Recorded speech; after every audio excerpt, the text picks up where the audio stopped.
pada Ramadan Al-Mubarak ini. Mari kita muhasabah. Mudah-mudahan insya-Allah ada lagi 14 hari berbaki ini kita boleh lipat gandakan insya-Allah. Jangan jadi macam kalau kita ibaratkan macam ada seorang raja, dia panggil rakyat dia untuk makan jamu. Buat jamuan, makan pelbagai juadah makanan. Dia panggil rakyat dia, diberi peluang. Hari itu semua orang boleh masuk dalam istana, dibuka segala pintu. Pintu bilik tidur, bilik tandah, semua dibuka belaka untuk pameran dan semua orang boleh tengok. Dan diberikan siapa-siapa rakyat yang pergi ke rumah ataupun ke istana sultan ni, diberi izin nak ambil duit emas, duit perak, duit apa pun hak dia yang dicadangkan oleh raja tadi. Tapi masa dia pukul 8 hingga pukul 5 petang dia. Pukul 8 pagi sampai pukul 5 petang. Rakyat ni mungkin ada hak yang teruja nak masuk tengok apa ni istana ni. Bila masuk dia tak mikir hal makan, tak mikir hal lain, dia nak pergi tengok je. Bila masuk, Allah comel bilik tidur, Allah lembek tebal, Allah comel lasik, Allah comel mozaik, Allah comel hak ni, comel hak tu. Apa sebilik, sampai pukul 5. Habis lecin. Masa dia hanya dapat tengok berarti hak comel je. Bila rasa lapar nak makan, dia pergi tempat nak makan, kata pegawai istana tak boleh makan dah, pasal pukul 5 dah. Tuan dipersilakan keluar lah. Mana haji lagu tu? Aku baru tengok, tak makan lagi, kata dia. Lapar perut ni. Tak boleh lapar perut ke apa, masa habis dah. Dia persilakan untuk tuan-tuan keluar daripada istana ni. Masya Allah. Ni ada satu golongan. Golongan kedua ni, bila disebut je sultan panggil ke istana, ada hak tengok memang sah. Kalau sultan ajak memang makanan sedap lah istana ni. Jadi bila dia masuk je, dia jumpa kat makan lah. Makan, puak, makan. Kerja dia.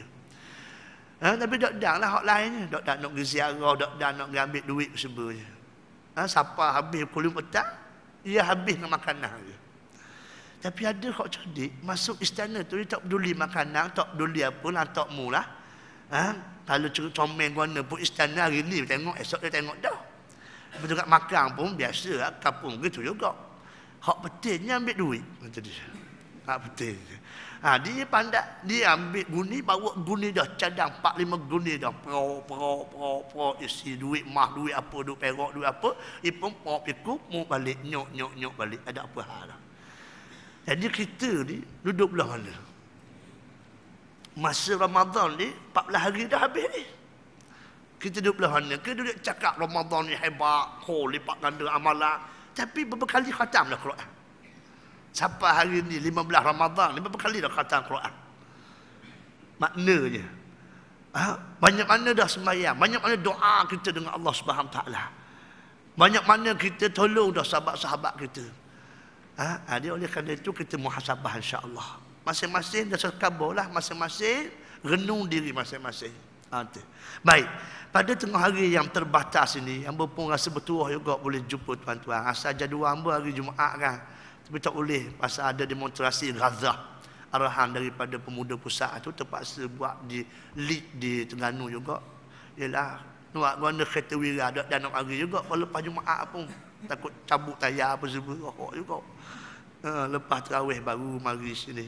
Gitu. Dia tak sempat jugalah nak sama tuan-tuan, tapi Haji Makno ni beri peluang untuk jumpa tuan-tuan. Alhamdulillah. Baik, hamba nak sebutnya bila masuk Ramadan banyak benda hak kita nak buat, tapi hamba nak sebut pada tengah hari ni dua benda hak kita cari. Daripada Ramadan ni dua benda yang kita cari. Sama ada kita boleh atau tidak lagi, masing-masing boleh rasakan diri masing-masing. Hak yang pertama bila masuk Ramadan kita nak carinya takwa. Hak ni semua ustaz-ustaz dah sebut belaka dah. Tak mau ulang balik dah bazir masa. Takwa la'allakum tattaqun. Masa apa Allah sebut innama yataqabbalullahu minal muttaqin. Allah tak terima orang hak yang bertakwa saja. Amalan hak dia buat kalau dia bertakwa diterima oleh Allah Subhanahu Taala. Kalau kita berkawan dua orang, hak yang disebut Nabi rajulan tahaba fillah ijtama alaihi wa tafarraqa alaihi. Berkawan dua orang, bertemu kerana Allah, berpisah kerana Allah, dapat duduk di dalam VVIP. Naungan Allah seperti di padang mahsyar. Tapi kalau persahabatan itu tidak lapik dengan takwa, di padang mahsyar akan bermusuh di antara itu sama lain. Al-akhilla yawma idzin ba'dhu li ba'dhin aduwwun illa al-muttaqin. Pentingnya takwa. Penting takwa asas untuk Allah tak terima amalan kita. Baik, hak ni rasa-rasa semua tahu belaka dah, dan mudah-mudahan insya-Allah semua kita takwa belaka. Okey, satu. Yang kedua, benda hak kita cari Ramadan ini ialah maghfiratur Rabb, minta keampunan, nak capai keampunan daripada Allah. Nak capai keampunan daripada Allah Subhanahu Wa Taala ni, Nabi sebut gharima anfur rajul man dakhala Ramadan summa salaka qabla an yughfar lah. Terpotong hidung bermakna kinayatu al-halak. Binasanya orang yang boleh masuk Ramadan, lepas tu berlalu Ramadan, dia belum sempat diampun dosa oleh Allah Ta'ala. Macam mana keadaan? Amba nak sebut tengah hari yang terbatas ini 3 benda yang boleh menghapuskan dosa. 3 benda. 3 benda ni dirakamkan oleh Allah dalam Al-Quran dan hadis Nabi SAW. Yang pertama, tuan-tuan balik rumah, baca surah Ali Imran ayat 103 dan dibaca dengan surah Al-Hajj ayat 9. Kena baca 2 ayat ni sekaligus. Kena baca. Tuan-tuan akan tengok apa benda Tuhan buat. Allah SWT sebut wa kuntum ala syafa'a hufratin min nar fa anqadhakum minha. Ini sebahagian cebisan daripada surah Ali Imran ayat 103. Siapa dia? Watak, siapa dia manusia yang disebut oleh Allah wa kuntum ala syafa'a hufratin min nar. Mereka yang duduk jurang api neraka fa anqadhakum minha. Mereka itu diselamatkan oleh Allah SWT. Siapa dia? Baca ayat surah Al-Hajj ayat 9. Tuan-tuan baca, walladzina tabawwa'u ad-dara wal imana min qablihim yuhibbuna man hajara ilaihim wa la yajiduna fi sudurihim hajatan mimma utu wa yu'thiruna ala anfusihim walau kana bihim khasasah wa man yuqa shuha nafsihi fa ulaika humul muflihun. Orang yang sama, watak yang sama. Watak yang sama. Dalam surah Ali Imran Allah sebut orang ni duduk juga api neraka. Tapi yang surah Al-Hajj Allah sebut dia ni telah berjaya di sisi Allah menggapai syurga Allah Subhanahu Wa Taala. Bahkan daripada ayat ini Nabi sallallahu alaihi wasallam sebut hubbul ansar bil iman wa bughdul ansar an nifaq. Kamu kasih kepada orang ni, kamu beriman kepada Allah, kamu benci pada orang ni, tanda kamu ada lagi sifat nifaq dalam dada kamu. Allah Rabbi. Siapa dia tuan-tuan? Iaitulah kabilah Aus dan kabilah Khazraj. Sepakat ulama tafsir, baik Ibn Katsir dalam kitab tafsir Quran Al-Azim, hak diringkaskan daripada Jami'ul Bayan oleh Imam Tabari, disebut hak yang terkini oleh Imam As-Sayyuti rahimahullah taala dalam Tul Mansur fi Tafsir Al-Ma'sur. Dr. Asy-Syanqiti pun mementionkan benda ni, iaitulah ayat ni diturunkan kepada Aus dan Khazraj. Pasal apa? Pasal dia duduk peribumi hak duduk di Madinah. Mereka ni kalau zaman dulu bertuhan dan berkiblatkan kepada hawa nafsu. Yang Tuhan sebut afara'aita man ittakhadha ilahahu hawa. Kamu tengok tak wahai Muhammad, ada manusia yang menjadikan hawa nafsu dia sebagai tuhan dia. Kamu tengok wahai Muhammad, mereka ni bertuhan kepada nafsu. Apa hak mereka nak buat, maka tanya pada nafsu. Kalau nafsu lulu, dia buat. Kalau nafsu tak lulu, tak buat. Maknanya siapa mereka? Allah menggelakkan mereka ini orang yang duduk di jurang api neraka. Masya Allah. Dahsyatnya 2 kabilah ni, Aus dan Khazraj. Tapi Allah selamatkan mereka dengan Allah mengampunkan dosa mereka. Allah mengampunkan dosa mereka. Masya Allah. Allah mengampun dosa mereka dengan kedatangan Nabi SAW di bumi Madinah. Mereka berubah. Mereka berubah attitude, sikap mereka. Dan sifat yang ada pada mereka yang nampak jelas ialah sifat ithar. Sifat ithar. Yu'thiruna ala anfusihim walau kana bihim khasasah. Balik baca surah Al-Hajj ayat 9, jumpa tuan-tuan. Sifat ithar ini a'la martabatan 'inda as-sakha. Sifat yang paling tinggi martabat pemurah. Cuba tuan-tuan tengok seorang sahabat Nabi yang bernama Abu Dahdah radhiyallahu anhu. Mungkin tuan-tuan jumpa ataupun biasa dengar dah Abu Dahdah. Dengar dah gereja mana? Ha? Dengar dah Abu Dahdah. Oh, cerita kenapa Abu Dahdah? Oh, bagus dia. Abu Dahdah ni nak khabar memang comel sungguh dia. Sifat ithar dia. Abu Dahdah. Sifat yang sentiasa mencari redha Allah dan keampunan daripada Allah Subhanahu taala. Abu Dahdah ni dia ni duduk tepi Nabi suatu hari ketika mana dua orang sahabat yang sedang berbalah. Seorang sahabat hamba cuba cari sahabat ni nama apa? Dua orang ni tapi majhul ismah. Tak disebut dalam kitab hadis tu, tak disebut, sengaja dimajhulkan. Dan kita pun ambil husnuzan, mungkin kalau kita tahu pun kita mungkin suuzan pada sahabat, mungkin bagus juga dah tak tahu. Macam juga dalam Quran banyak mubahamat, benda-benda yang diibham tak disebut secara langsung oleh Allah. Macam Allah sebut yauma ya'uddu adh-dhalimu ala yadayhi. Az-zalim situ merujuk kepada Uqbah bin Abi Mu'ayth, tapi Tuhan tak sebut nama dia. Allah tak sebut nama dia. Kita baca tafsir baru jumpa ayat ni tuju kepada Uqbah. Baik. Hamba cuba cari dua sahabat yang berbalah tu tapi tak jumpa nama dia secara bizabt. Jadi dua orang sahabat yang duduk berjiran, yang memiliki kebun khemah, kebun tamar. Seorang sahabat ni, kita letaklah sahabat A ni, dia minta izin dengan sahabat B nak buat pagar di atas peranggang. Bila dia ukur-ukur, ada sebatang pokok tamar yang dimiliki oleh B ni yang mencacatkan pagar dia kalau dia buat. Makna dia buat pagar tu kena belok sikit, belok pula baru seterik. Uduh pagar tu. Kerana sebatang pokok tamar. Akhirnya A ni tanya kepada sahabat B ni, tolonglah jual hamba. Hamba beli pun nak tebang je, bukan nak tu ambil hasil pun nak tebang, nak buat pagar comel. Kalau comel pagar hamba pun comel jugalah kebun demo. Macam demo sebelah kebun hamba. Hamba kata dia. Hamba kata dia. Jadi bila sahabat A ni minta tak beri, akhirnya jumpa Rasulullah supaya Rasul selesaikan ni. Nabi minta supaya beri tolak ansur tak boleh. Siapa mereka? Nabi kata kalau kamu tolong sahabat kamu ni, maksudnya idkhalus surur fi qalbi akhik, masukkan perasaan suka kepada sahabat kamu ni, aku jamin kamu ni falakal jannah, kamu dapat syurga Allah Ta'ala, kata Nabi. Tak tahulah mungkin emosi masa tu sahabat B ni memang marah sangat kepada A ni sampai dia tinggi suara dengan Nabi. La ya Rasulullah. Tu dia makna dia siapa pekat dia seolah-olah macam luar kawalan ketika itu ditolak jaminan Nabi ni melantaran becinya kepada sahabat A ni. Subhanallah. Habis. Ketika itu Abu Dahdah ada tepi Nabi.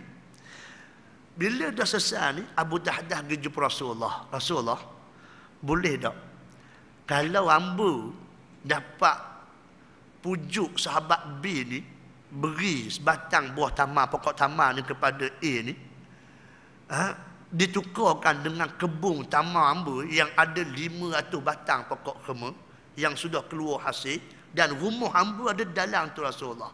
Kalau hamba boleh tukar dengan sebatang pokok tamar ni Rasulullah, boleh tak Rasulullah beri jaminan macam Rasulullah beri jaminan kepada sahabat B tadi, iaitu syurga pada hamba Rasulullah. Nabi kata, "Na'am ya Abu Dahdah." Betul Abu Dahdah. Kalau kamu boleh buat itu, aku jamin kamu, aku akan beri peguam kamu untuk kamu dapat syurga Allah Ta'ala. Akhirnya Abu Dahdah jumpa sahabat tadi. Bila jumpa sahabat B tadi, dia khabar, kamu nak tak tukar sebatang tamar dengan 500 batang yang sudah ada hasil? Mu nak tak? Oh nak, sebatang ambuh, kata dia. Dia nak. Okey, kalau nak, kamu ambil kebun hamba, 500 batang pokok khemah sudah ada hasil, dan kamu beri hadiah, mu tukar dengan hamba batang pokok ni. Batang pokok ni pun hamba nak tebang je. Nak suruh perasaan sahabat hak yang A tadi biar suka. Subhanallah. Bila waktu senja, Abu Dahdah balik rumah, khabar kepada isteri dia. Isteri dia tengah dukung baby. Mek, apa ni, kita keluarlah daripada rumah ni, Mek. Ibarat dia gitulah. Alih bahasa Allah. Mek, kita keluar daripada rumah ni, Mek. Abang jual, abang tukar dah dengan sahabat kita tadi. Pasal Nabi jamin abang ni insya-Allah dapat syurga Allah Ta'ala kalau abang buat ni. Makna rumah dan kebun dengan tanah ni dah pindah tangan kepada sahabat bi tadi. Kata Abu Dahdah. Allahu Akbar. Agak-agak kalau bini kita ke mana? Haji mana? Dalam bini kita. Pasal kita kurang tarbiyah lagi. Tapi bini Abu Dahdah kata apa dia? Rabiha Aba Dahdah. Rabiha Aba Dahdah. Masya Allah. Beruntunglah Abu Dahdah. Beruntunglah Abu Dahdah. Pasal boleh jaminan Nabi SAW. Dia pergi kemah barang, keluar daripada rumah. Masya Allah. Nak kabarnya. Ini satu contoh tauladan khok paling comel untuk kita melihat bagaimana hati manusia zaman sahabat dulu yang dipolish oleh Allah Ta'ala, yang ada budaya ithar. Ada budaya ithar, melebihkan sahabat nak banding diri dia sendiri. Allahu Rabbi. Ini satu. Kita tengok kita ada tak? Ada tak? Kalau ada, alhamdulillah. Tak ada, cuba kita tingkatkan insya-Allah. Itu yang pertama. Yang kedua, nak mendapat keampunan daripada Allah, tuan-tuan baca surah At-Taubah. Baca surah Taubah. Surah Al-Anfal, tuan-tuan baca, biasa tengok perang Badar. Kalau baca surah Ali Imran, biasanya perang Uhud.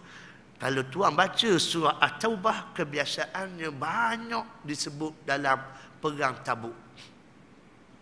Perang Tabuk ni ada benda yang wajib kita belajar.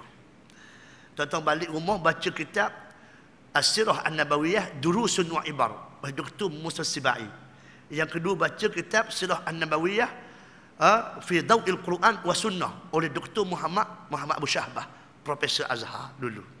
Baik, dua kitab ni nak sebut bagaimana perang Tabuk ni, bagaimana Nabi, hamba berasa hairan bila baca ni, hamba teringat bagaimana jahatnya orang Arab. Macam tu Imam baca doa tadi, terasa, mari feeling, mari terasa jahatnya orang Arab. Bila sebut Palestin tu, sebut ia mari feeling jahatnya orang Arab. Bukan sekarang ni saja jahat, dulu nu jahat dah. Ada 3 kabilah hak jahat. Mudar, Thaqif, Hawazin. 3 kabilah ni dah tengok keadaan Nabi. Apa dosa Nabi? Apa yang menyebabkan mereka marah sangat ke Nabi? Nabi boleh buat manusia di Madinah ni, kabilah Abdul Qais, orang Ulu, mari di Madinah, tengok keadaan masyarakat Madinah, serta-merta isytihar masuk Islam depan Nabi. Kabilah daripada kabilah Bani Hanifah yang duduk di sempadan Syria, diketuai oleh Sumamah bin Attal, seorang koprak besar, teknokrat besar yang mempunyai masnak kilang gandum yang terbesar di Syria, yang menjadi supplier utama di Jazirah Arab gandum dia ni. Dia tengok seminggu di bumi Madinah keadaan masyarakat Madinah, dia balik kampung dia, dia panggil sebutir kabilah pergi jumpa Rasulullah, isytihar masuk Islam. Apa salah Nabi? Apa salah Nabi? Adakah dengan mendatangkan keamanan ini menyebabkan orang marah? Siapa marah? Orang Arab sendiri marah. Ini masalah dia. Siapa pekak sanggup bersekongkol dengan orang Yahudi?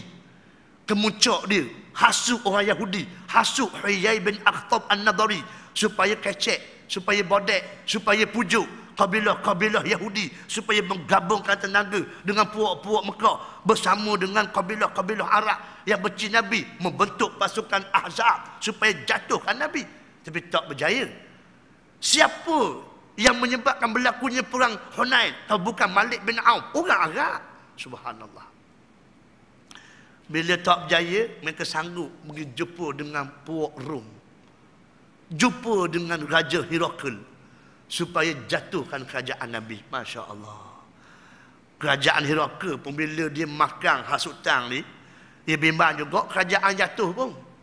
Pasal Nabi kabar masa peristiwa hijrah tu, Nabi beri jaminan kepada Suraqah. Suraqah akan diberi gelang Maharaja Kisra, menandakan Parsi akan jatuh bawah kerajaan Islam. Dan orang Arab mana tahu Muhammad tak pernah pelawar. Tak pernah pelawar. Jadi hak ni faham, takut-takut Rom pun jatuh juga. Rom pun bersemangat untuk melawan dan juga menjatuhkan Nabi. Siapa pekat serta merta dikerahkan 100,000 tentera siap dengan senjata berkuda. Masya Allah. Nabi dengar benda tu, dia panggil sahabat supaya cepat-cepat turun, terpacok depan Nabi sekelip mata 30,000 orang. Masya Allah. 30,000 orang. Pasal apa mereka mudah terpacok depan Nabi ni tahun 9 Hijrah ni? Pasal apa? Pasal mereka tahu bahawasanya setiap langkahan mereka ke medan jihad, mereka diampun dosa oleh Allah SWT. Benar hak disebut Nabi, man irtabagha khadamahu fi sabilillah faqad haramahu Allah anha. Subhanallah. Siapa yang berdebu kakinya pada jalan Allah Ta'ala, maka Allah haramkan neraka daripada sambanya. Subhanallah. Sahabat-sahabat tahu. Lepas tu kita tengok ada satu kumpulan orang miskin. Orang miskin bila dipanggil supaya mari nak perang ni, ada sekumpulan mungkin 20-30 orang dia jumpa Rasulullah, berharap jumpa Rasulullah. Bila jumpa Rasulullah, tanya Rasulullah, "Ya Rasulullah, hal antaka syai'? Ada tak sesuatu yang boleh kami guna untuk pergi perang dengan Rasulullah? Pedang ke apa ke Rasulullah?" Kata Nabi, "Mai je syai'." Habis dia cing dah. Sahabat dah ambil belaka dah. Mula mak sikit je. Akhirnya orang-orang miskin ni tak ada. Dah kita nak pergi ke mana ni? Senjata tak ada, pedang tak ada, apa tak ada ni. Dah, nak ke mana? Kata dia, akhir sekali tak apalah, kita pergi jugalah ke mana-mana pun. Paling tidak pun, kita ni bila kita pergi sama dengan orang lain, orang nampak ramah. Tentera Nabi ni, subhanallah. Tengok kepala otak dia. Pedang, sebatang, sebilah pun tak ada. Dia pergi melenggang. Melenggang dia, tak ada senjata. Subhanallah. Tapi mereka yakin perbuatan mereka ni boleh menggerunkan musuh. Masya Allah. Subhanallah tuan-tuan. Lepas tu kita kata kalau ada majlis ilmu ke apa ke, tolonglah duduk sekejap. Biar tidur pun. Biar orang nampak banyak majlis ilmu ni. Tengok selipar banyak, tengok kereta banyak. Oh, banyak orang mari dengar ni. Kenapa ni? Orang hot dah dengar tu mari. Kenapa kok ramai-ramai orang duduk sejik Dia pun start di bampu kereta mari tengok. Oh, orang ngajar. Duduk kejap. Nampak tu? Macam fanfare juga fanfare orang bola hamus ni. Ramai duduk berhenti. Asal kita tak mau berhenti pun. Dah kenapa polok orang ramai-ramai berhenti. Nah, anak-anak kita pun kata, berhenti ayah nak tengok kejap. Tu. Mereka berhenti. Asal tak ada jadual pun berhenti. Tapi oleh kerana ramai orang tu, berhenti juga kabarnya. Jadi itu. Makna bila bentuk ramai ni, itu benda perasaan lain diberi oleh Allah SWT. Jadi makna sahabat-sahabat dulu dia tahu. Lepas tu hamba teringat pada apa yang berlaku di Palestin ni. Bagi hamba tuan-tuan, cuba tuan-tuan fikir renung. Sejak tahun 48 tertubuhnya kerajaan Israel yang dilaknat oleh Allah Ta'ala ni. Sejak tahun 48 mereka mengasak dan juga berdiri Palestin, Gaza dengan senjata yang canggih-canggih. Supplier utama di Amerika. Dengan mesegannya, kereta kebanya, apa sebut ni. Gaza ni besar kelang tu je. Kan besar sangat pun. Besar kelang tu je. Kalau secara akal kita fikir, 2 hari serang, habis lah. Habis lah serang. Lama dah jajahnya. Tuan-tuan mikir tak ni? Mikir tak? Bila kita fikir lagu ni, kita akan cari di mana rahsia yang menyebabkan Israel tak boleh nak menguasai dan juga menjajah Palestin. Tuan-tuan, tuan-tuan akan renung. Dan kita 2-3-4 tahun lepas kita buat misi keamanan ke Gaza. Kita jumpa jawapan dia. Jawapan dia ialah Brigade Al-Qassam.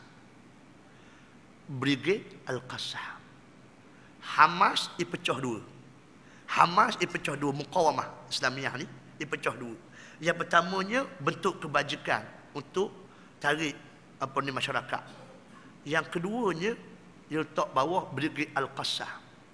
Hak ni operasi ketenteraan untuk pertahankan Palestin. Masya Allah tuan-tuan. 5 syarat nak jadi Brigade Al-Qassam. Dengar belaka. Hak tidur tengok kepala kejap.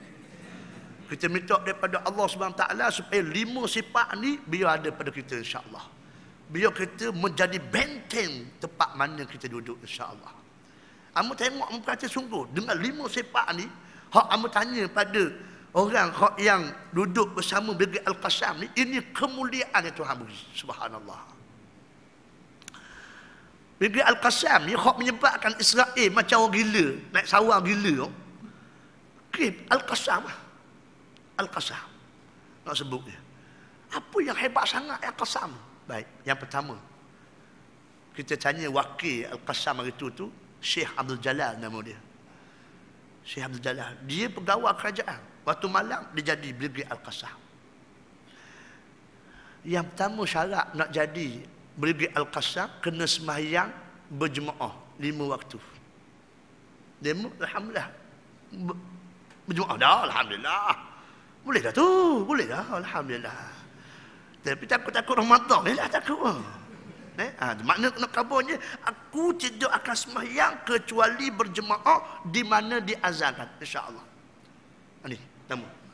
Di mana diazankan dan di awal waktu, itulah sembahyang Bilik Al-Qasam. Sembahyang berjemaah.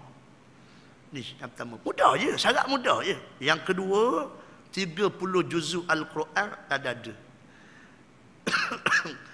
Orang Arab ni Allah Ta'ala beri kelebihan ke dia.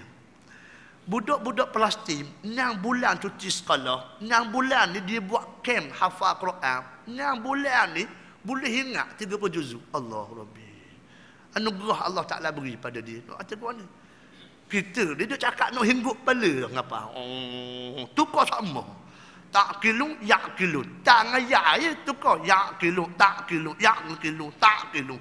Tukar ya kata, ya kata. Allah, lelah kepala tak kita ni. Allah. Tapi kemuliaan orang Arab diberi oleh Allah Taala. Ini dia. Jadi yang kedua Quran, kalau dok ngapa pun paling kurang 1 hari 1 juzuk baca. 1 hari 1 juzuk baca. Ni sifat Al-Qasam. Allah Rabbi. Yang ketiga, nak jadi Bilik Al-Qasam kena ada duit. Paling kurang $1,000 USD. Paling kurang. Kena ada $1,000 USD. Duit yang dia cari daripada keringat dia sendiri. Duit tu untuk guna apa? Yang pertama beli uniform. Uniform hak tuan tengok, hak yang warna hijau tu, hak nampak mata 2 butir tu. Tu uniform bukan kerajaan Palestin beri tau. Mereka beli sendiri. Pakaian mereka tu, mereka beli sendiri. Masya Allah. Lepas tu yang keduanya, senapan hak mereka beli tu. Senapan hak mereka beli tu daripada duit mereka sendiri, bukan daripada kerajaan Palestin, bukannya Hamas dan sebagainya. Mereka beli sendiri. Subhanallah. Ni. Baik. Lepas tu kita tengok tuan-tuan bagaimana hebatnya orang yang dipilih oleh Allah Al-Qasam ni. Siapa mereka? Orang Gaza. Mereka setiap keluarga memastikan setiap keluarga ada wakil Bilik Al-Qasam. Sama ada suami ataupun isteri ataupun anak-anak, memang kena ada wakil duduk dalam Bilik Al-Qasam. Allah Rabbi. Mereka dia asuh supaya tahan lasak. Tapi tuan-tuan, kalau tuan-tuan pergi ke Gaza, yang sekarang dia nak pergi ya, tuan-tuan tengok bezanya perangai budak Arab, perangai orang Arab Palestin dengan orang Arab lain. Tuan-tuan pergi misi keamanan di Jordan, di Syria, di Iraq. Dulu perang dulu. Kebiasaan orang yang beri misi ni, pertama sekali bawa coklat. Bawa coklat aja makna bawa coklat. Jadi bila bawa coklat, beri pada budak-budak, berebut budak-budak. Suka sangat budak-budak coklat. Tapi bila kita orang bawa coklat ke bumi Palestin, kita turun sahaja daripada terengko dia tu, kita panggil budak-budak ambil coklat, secara habuk dak pergi ambil. Secekok ni kita bawa, mari ambil coklat banyak ni. Senyap kelip kepah tengok kita. Kita cukup secekok. Kita ambil tok dalam sebuku. Ambil, mari coklat ambil ni. Tak ada je kau. Siapa pekat panggil orang tua, mari sini kau. Panggil budak-budak ni, mari ambil coklat ni. Dia kan nak pikir balik semula. Macam coklat ni. Akhirnya bila orang tua suruh pergi ambil, budak tu baru pergi. Pergi dekat dengan kita, tangan dia letak belakang. Letak belakang, tengok kenapa hak kita nak pergi. Subhanallah. Lepas tu tak suruh ambil, tak ambil. Suruh orang tua Palestin suruh ambil juga. Maka dia ambil sebutir. Ambil sebutir. Subhanallah. Betul, bukan budak-budak aja, orang tua pun gitu juga. Kita pergi tu, Syekh Abdul Jalal dia sambut kita, dia khabar subuh, dia arrange kita, dia jamu kita, bukan kita jamu dia. Bila tengok susahnya dia, perih hidup dia ni, kita pun bila nak pisah tu, pakat kumpul duit $500 nak pergi ke dia. Hadzal nuqud li Abdul Jalal, laisa lil Hamas wala lil Qassab wala lil masjid wala lil jami'. Duit $500 ni untuk Abdul Jalal. Pasal susahnya duk bawa kita sebagainya. Jangan beri pada Al-Qassam ke apa. Kata Abdul Jalal, minta maaf, saya tak nak terima. Saya tak nak terima $500 ni kalau beri pada saya. Allahu Akbar. Dah ambil $500 ni, kamu buatlah sejid, hak yang tapung-tapung, hak rosak-rosak. Alhamdulillah, tak apa. Saya terima amanah $500 ni untuk buat masjid. Baru dia ambil. Allahu Rabbi. Tarik tangan dia, pasal apa? Tanya, pasal apa orang Palestin lagu ni? Kata Syekh Abdul Jalal, kami diasuh supaya jangan mengharapkan hak orang. Jangan mengharapkan hak orang. Kami berdikari dengan apa yang ada. Inilah bumi Palestin, bumi jihad, bumi yang dijanjikan oleh Allah Ta'ala untuk menjadi shortcut ke syurga Allah Subhanahu Wa Ta'ala. Ni, ada pejuang Palestin hak duduk di sempadan, tuan-tuan. Hak makanan dia apa? Ni, lumut hak di tepi batu. Ia kikih lumut ni. Ia rebuh, ia makan, ia minum, nak khabar je. Ni mereka semata-mata nak jaga agama Allah SWT. Adanya individu macam ni lah yang menyebabkan Israel macam naik orang gila. Tak boleh nak tembusi bumi Palestin. Itulah Khalid Mash'al kata, kamu jangan tangisi bumi Palestin yang berkubang darah. Jangan kamu tangis. Kami harapkan kamu supaya berdoa je, supaya kami sabar dan sabat untuk mempertahankan agama Allah ini. Itu saja. Kalau ada duit lebih, beri pada kami, sumbang untuk kami beli senjata. Itu je. Kata Khalid Mash'al. Kami pula sebenarnya menangisi kamu kalian, kerana kamu hanya menjadi penonton kepada kami yang diratah oleh Israel. Masya Allah, hebat ucapan ni. Masya Allah. Tuan-tuan, mari kita berdoa pada Allah SWT supaya mereka lebih kekuatan. Yang keempat, tuan-tuan, sifat yang kena ada pada Al-Qassam ialah bangun malam walaupun 2 rakaat. Sembahyang tahajud walaupun 2 rakaat. Subhanallah. Hak ni mudahlah Ramadan ni untuk berlatih sungguh-sungguh. Dan memang Syekh Lapang ni terkenal lah, memang orang ahli hebat lah. Penuh sama surah ni, sejid ni kopak penuh lah ke dah. Alhamdulillah, baguslah. Maknanya bangun tahajud walaupun 2 rakaat tiap-tiap malam. Dan yang kelimanya, birrul walidain, buat baik pada mak ayah. Ni je, mudah je syarat dia. Memang mudah. Tapi nak boleh istiqamah tu masalah dia. Nak boleh istiqamah sembahyang berjemaah, nak istiqamah tiap-tiap hari baca juzuk Quran. Tiap-tiap hari nak supaya kita ditaat pada kedua ibu bapa dan sebagainya. Ni masalah dia. Jadi 5 perkara ni asas kepada berdiri Al-Qassam, diberi kemuliaan oleh Allah Ta'ala. Ada sebahagian tengah bertempur dengan musuh, sebahagian duduk belakang baca Quran. Baca Quran. Masya Allah. Bila dah hak depan letih, maka tukar. Hak depan pula tembok, hak belakang, hak yang baru tembok tu, baca Quran pula. Allahu Akbar. Tak henti-henti mulut mereka membaca Al-Quran Karim. Sumber kekuatan orang Islam. Hak ni diakui sendiri oleh Senuk Harunji. Hak duduk di Indonesia 35 tahun, akhirnya tukar mengaku masuk Islam. Dia pergi ke Mekah, dia tengok orang banyak duduk tawaf apa sebagainya. Akhir dia buat kesimpulan, orang Islam dia tak faham kekuatan dia. 2 kekuatan orang Islam, kalau dia beramal sungguh, dia faham sungguh, tidak ada satu kuasa pun yang boleh melemahkan dia orang. Yang pertamanya Quran, yang keduanya Kaabah Al-Musharrafah. Yang pertama Quran menyatukan seluruh manusia yang Islam di seluruh dunia. Baca Quran yang sama je. Subhanallah. Yang kedua Kaabah ni kiblat Orang Islam jadi keliling. Tapi masalahnya kita melihat Kaabah hanya sekadar untuk tawaf. Ini masalah dia. Kita tak tengok penyatuan akidah tu. Kita tengok Quran sebagai penyatuan orang Islam. Kita hanya sekadar baca Quran, nak boleh pahala. Ini kesilapan yang besar. Ini dia. Jadi yang kedua, nak mencapai keampunan daripada Allah, kena ada ruh jihad seperti mana kita sebut tadi tu.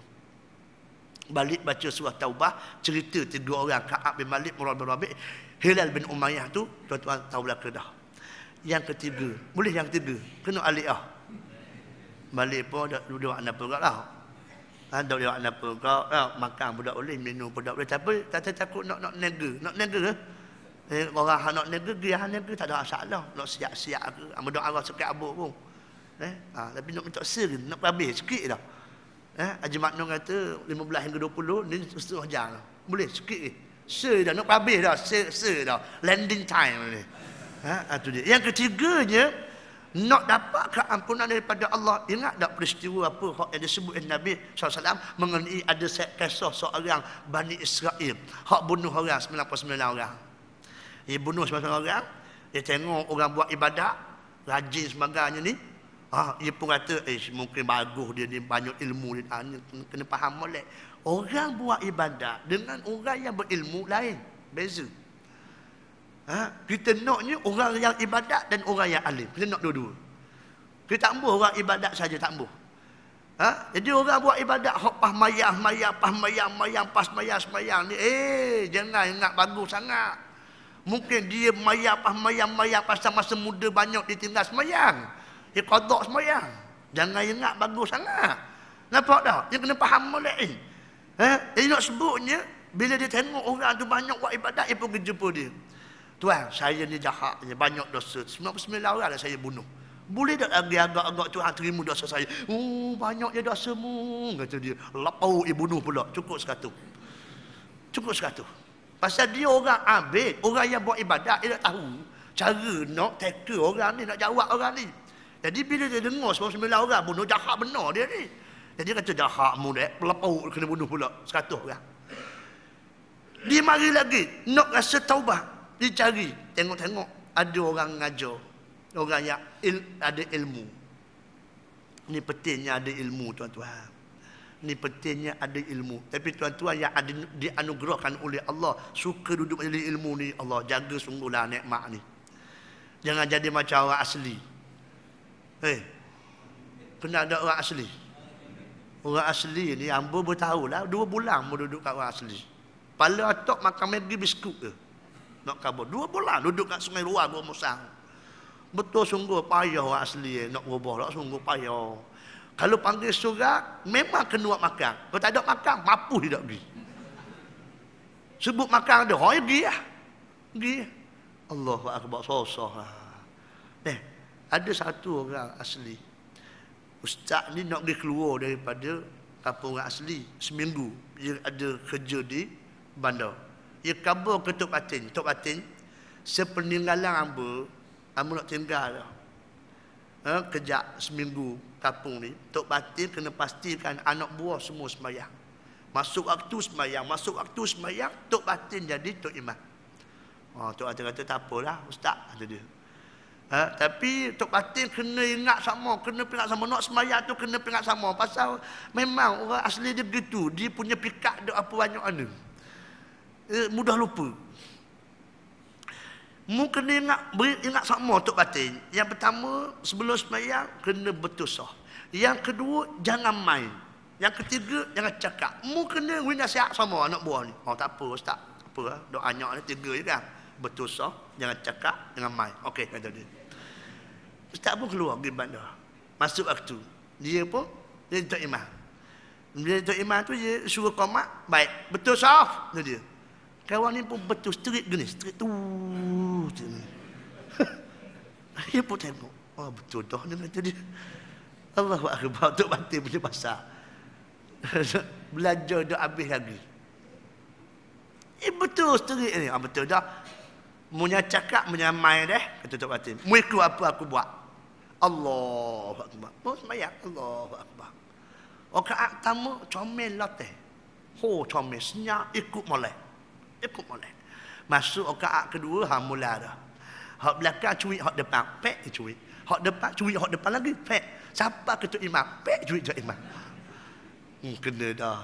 Nak mula dah mai dah ni. Masuk rakaat kedua. Masuk rakaat ketiga tuan-tuan. Rakaat ketiga masa rakaat. Orang belakang tu tarik sawak. Faham tak sawak? Tak faham saudara. Hak belakang tarik sawak depan. Tarik. Wow, sakit kata dia. Hak depan pula sakit hati, tarik hak depan pula. Wow, sakit. Kau dekat suara sakit ni. Sakit. Tak ibarat kata, kat dia aku peluk apa. Lepas tu dia bangun awak-awak, dia terkejut terus. Ikut pintu jendela. Rupa-rupanya kena tarik sawak. Jadi tapi ada tarik sawak gitu pun, dia ingat lagi Tok Imam kata kena ikut dia. Tok Imam terkejut jendela, dia terkejut juga jendela. Pengok jendela. Lepas tu kat dia rasa, lama sembahyang Tok Imam kata dia. Subhanallah. Mengingat aku reka ke cerita ni? Ni cerita betul Dia mudah main dengan orang asli. Astagfirullahalazim. Ni hamba dengar Tok Batin kata tu selok apa suka. Nak kabur je cari sawak la ilaha illallah. Main dengan orang asli. Nak kabur. Makna nak sebutnya ialah Tok Batin tadi dia tak faham. Suruh sembahyang sah, jaga sah. Dia suruh betul straight la ilaha illallah. Patutnya gini. Nampak tu? Makna dia dah habis belajar. Tok Batin pun sekian hal juga. Masa kita mengajar, dia lelah dah kaya. Tak ambil hal pun. Tok Batin, dia suruh anak buah dia. Dia duduk luar. No, tak cara. Dia memang makna orang tahu lah. Nampak tu? Ini masalah dia. Jadi makna kita kena ada ilmu, kita kena faham sungguh-sungguh. Nampak tak?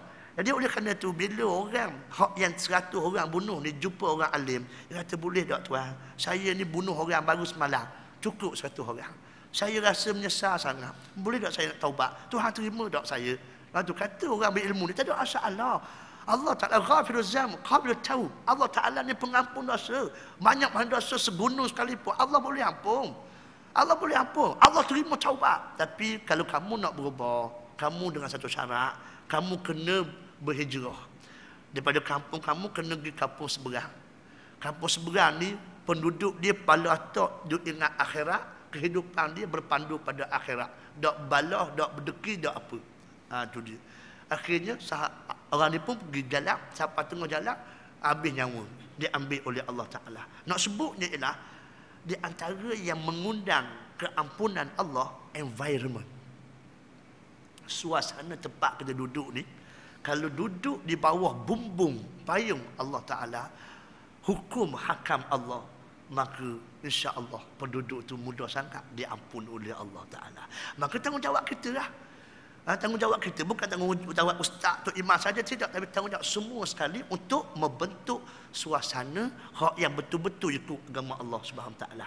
Ni dia. Ada lagi benda-benda tapi jangan tidur ni cukup dulu. Sambung balik dah the next episode pula insya-Allah. 3 perkara ni tolong ingat dulu. Jangan jadi macam orang asli. Keluar dia dah ingat dah, orang lupa, jangan. 3 benda ni kena ingat. Kalau kita pastikan betul-betul kita jadi orang yang diampun dosa oleh Allah Ta'ala pada Ramadan yang penuh berkat ni insya-Allah. Jadi kita pakat ambil manfaat. Mudah-mudahan perkongsian kita tadi dapat beri manfaat bukan sahaja orang yang mendengar, tapi orang yang bercakap insya-Allah. Cukup sekadar itu dulu. Aku qauli hadza wa astaghfirullahal azim. Bismillahirrahmanirrahim. Allahumma inna na'udzubika min ilmin la yanfa' min qalbin la yakhsha' wa min tasba' min du'a la yusma' walhamdulillahirabbil alamin. Tuan-tuan, hamba tak ambuh pun ditinggalkan masa yang sangat berkat ini tuan-tuan dengan tidak memberi peluang tuan-tuan ni ni berkongsi dengan hamba. Allah Rabbi. Hamba 3 bulan nak pergi Kuala Lumpur sebelum Ramadan. Kenapa? Kerana ada 2 orang yang beri pinjam duit dulu 70,000 supaya siapkan madrasah. Alhamdulillah komplit sekarang ni wiring siap. Alhamdulillah. Cuma sekarang ni hamba datang berulang alik mana sajalah hambatan tanggungjawab banyak. Jadi kena sekali Terengganu Kuala Lumpur gitulah. Tapi peluang hak yang ada ni hamba nak kongsi tuan-tuan lah. Tuan-tuan kalau boleh berilah sekadar hak yang ada untuk kita bayar hutang sahabat kita hak yang beri pinjam madrasah 70,000 itu. Jadi harap tuan-tuan berilah setakat hak yang mampu, insya-Allah. Cukup sekadar tu dulu. Dan amba rasa baru ni Ustaz Alif mari tu dia minta dah boleh 3,000 lebih. Alhamdulillah dah 3,000, noknya 70,000 dah gerak saya. Tu dia. Tak apalah setakat hak mampulah, insya-Allah. Yakin sungguh insya-Allah nak selesai masalah hutang ni. Persilakan. Wallahu taala alam bisawab. Assalamualaikum warahmatullahi wabarakatuh.